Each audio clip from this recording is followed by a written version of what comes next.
Since its release in 2008, Mario Super Sluggers has been the casual counterpart to the more competitive Superstar Baseball. The mechanics were simplified to appeal to beginners and casual gamers. This is why when people ask me how to get better at the game, I usually tell them, just play the game more and you'll get better. That being said, there are still a lot of mechanics that either aren't obvious or completely hidden in the game, and that is going to be the focus of this video series. This is a beginner tutorial of how to get better at Mario Super Sluggers, and I will also go into more advanced tips and tricks. A lot of people play this game without a nunchuck, which is all fine and good, but most of the advanced techniques require a nunchuck, or at least horizontal controls, so the tutorial will assume that you're playing with a Wiimote and nunchuck. Also, the guide will be geared towards those playing against another human player, but most of the concepts apply to a CPU game as well. Let's start with the most important aspect of Sluggers, batting. There are 4 types of swings you can use: charge hits, slap hits, star swings, and bunts. Charge hits are the most popular type of hit, because they can give you home runs and line drives. There are 2 things to keep in mind when doing a charge swing: sweet spot and charge timing. Hitting it on the sweet spot is vital when doing a charge hit, because if you miss, the power is extremely reduced, and will probably be a grounder or fly out. It is also difficult to do.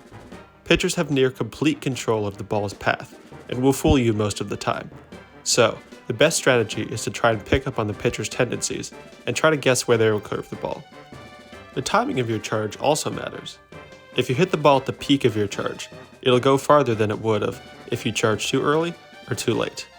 Usually to get the peak of your charge, you should start charging when the pitcher is about to throw the ball. It's not super important though, you can still easily hit dingers with an early charge. You should use charge swings when you have a decent chance to hit a home run, or the character's slap hit isn't very good. I usually do a charge swing with anyone who has a 6 or more batting stat, or maybe a 5 in smaller stadiums. Of course, the batting stat isn't a perfect indicator of how good a player is at hitting, but I think it's a pretty accurate representation of their power. So, players with 9 and 10 stats hit the ball extremely hard with a charge swing. However, players also have different trajectories. Birdo has an 8 for batting, but hits mostly line drives, so she hits fewer dingers than someone like Drybones, who only has a 7. On the other side of the coin is Yellow Toad, who has an extremely high trajectory. Even though his batting is only a 6, he tends to hit a lot of homers, especially in smaller fields.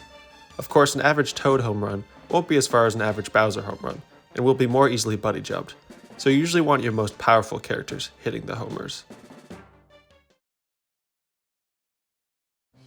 Let's talk about slap hits now. I used to rarely use them, but lately I've been using them more and more as I've seen their effectiveness. Like charge hits, slap hits are better if you hit them on the sweet spot, but they can still work even if you miss by a little. The biggest challenge with slap hits is getting them past the infield without popping them up. Weak characters like the babies often hit them slowly enough for the infield to scoop it up, and more powerful characters tend to hit easy pop flies into the outfield. So, I tend to use slap hits on the medium characters like Yoshi, Nokis, and Shy Guys. If I hit it on the sweet spot, usually there's enough power to go over the infielders' heads and drop in the outfield.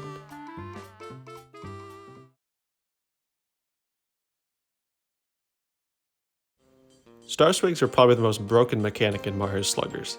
There are 2 kinds of star swings, captain and non-captain.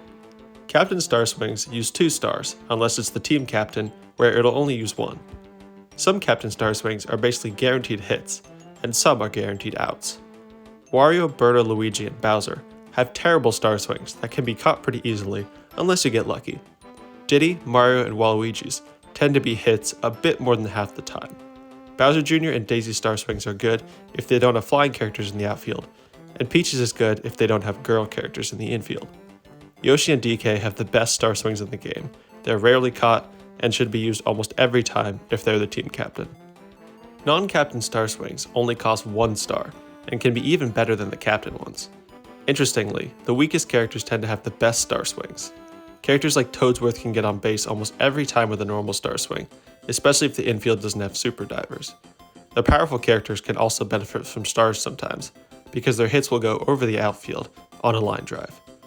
However, some players like Match Koopa and Boomerang Bro have really floaty star swings that tend to get caught by the outfield, so you need to be careful who you use your stars on. Bunting is the final type of hit, and it's definitely the worst. Everyone runs really slow in Sluggers. so it's nearly impossible to reach first using a bunt.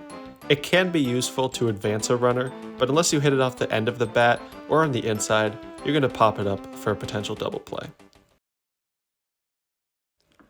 Batters are definitely at a disadvantage in sluggers, but the addition of items helps them out a bit. An item is given to a player if they have chemistry with the on-deck batter. All the items can be useful depending on the situation, but some are definitely better than others. Fireball is probably the worst item, or at least the hardest to use. It's incredibly difficult to line up properly, even for pop flies, and the hitbox of the fire is way smaller than it should be. The boo item has pretty limited effectiveness against a human player, but it could definitely make catching the ball a lot harder. The bomb should be an amazing item in theory, but it's useless for grounders or any other type of fast play. It takes forever to actually blow up, so it's most effective for pop flies or breaking up potential buddy jumps. Green shells and bananas are extremely versatile. They come out quickly and can break up almost any type of play with the right aim. The POW ball is by far the best item. It stuns anyone on the ground and has an incredible range, so it can affect multiple fielders at once. The only disadvantage is it will also hit your base runners, so you have to be careful when you aim it.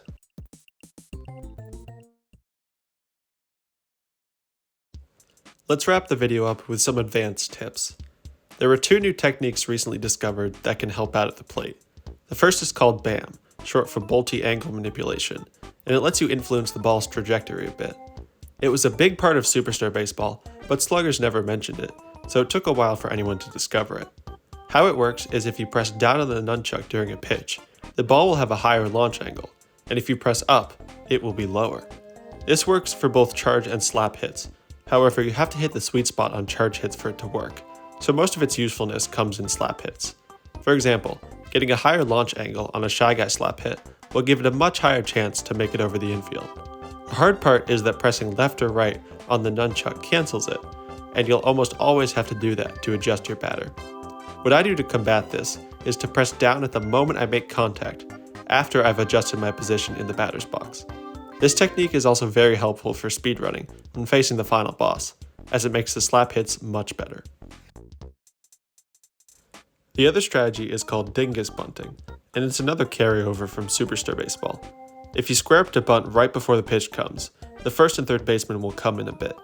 This leaves a considerable gap behind them to drop in a slap hit. I rarely use this because it's hard to get the timing right, but if you get good at it, it could be a very helpful strategy. That's pretty much all there is to hitting. Next week we will cover fielding and pitching, so make sure to check that out when it releases.